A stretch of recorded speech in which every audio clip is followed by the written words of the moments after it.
Breaking news, the extinct dodo bird brought back to life in Austria. In an earth-shattering scientific breakthrough, researchers in Austria have accomplished the unthinkable. The dodo bird, extinct since the 1600s, is officially back. At a dramatic early morning press conference, Martin Hetzer, the president of the prestigious Institute of Science and Technology Austria, or ISTA for short, confirmed what many thought was science fiction. The dodo genome has been completely reconstructed using fragmented DNA preserved in museum specimens and cutting-edge CRISPR-based and AI-assisted resurrection techniques. But that's only the beginning. Live dodo birds have already hatched, and not just a few in a lab, but an entire high-security incubation facility just outside of Vienna is reportedly housing hundreds of fertilized dodo eggs, many which are expected to hatch in the coming days. The site has been nicknamed the Ark by the insiders who claim it's designed to support the full ecological reintegration of the species. This breakthrough story comes directly from the ISTA website, as you see it on the screen, and we have also the direct reactions of the president.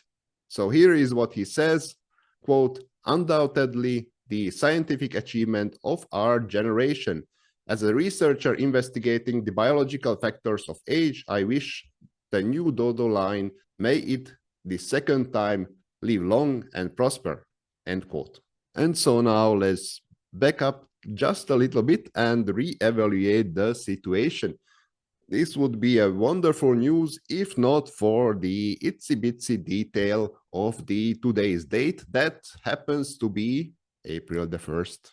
So unfortunately, these news are completely made up nonsense, but they are kind of funny, so I thought I make a video on it.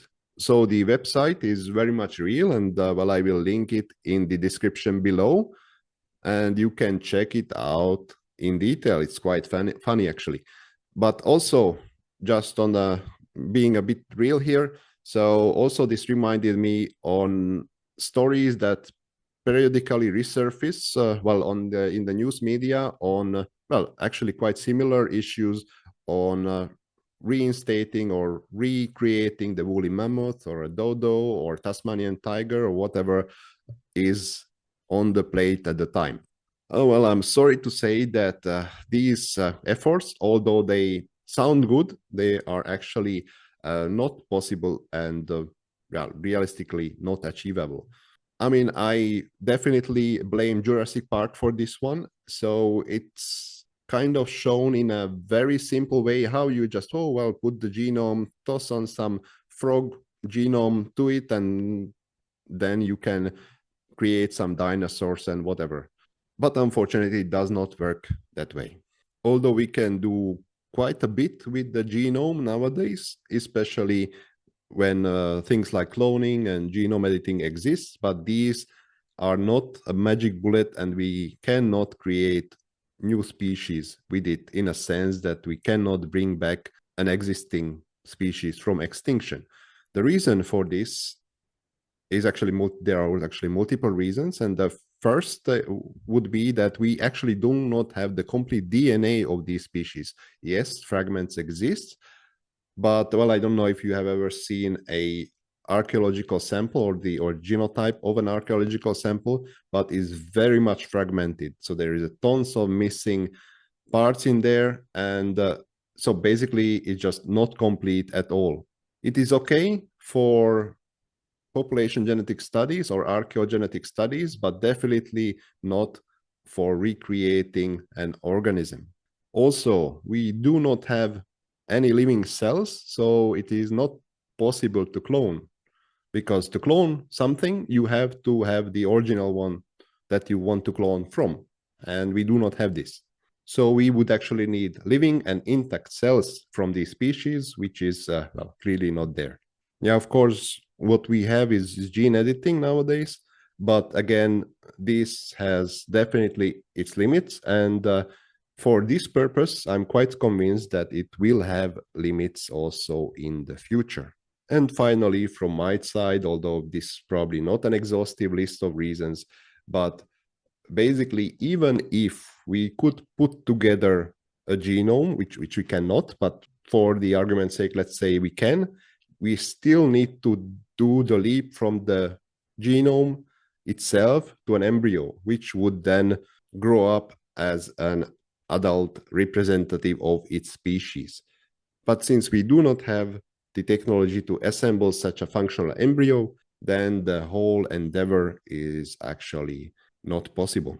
And exactly for this reason, what we need to do is protect what we have, protect the diversity, the biodiversity of the species that are around us. And well, I'm also sorry to say, sometimes we are not doing too good of a job on this. There are many, really many species that are on the brink of extinction. There are also some that they might be a few individuals alive today, but we just can watch them extinct because we cannot do anything.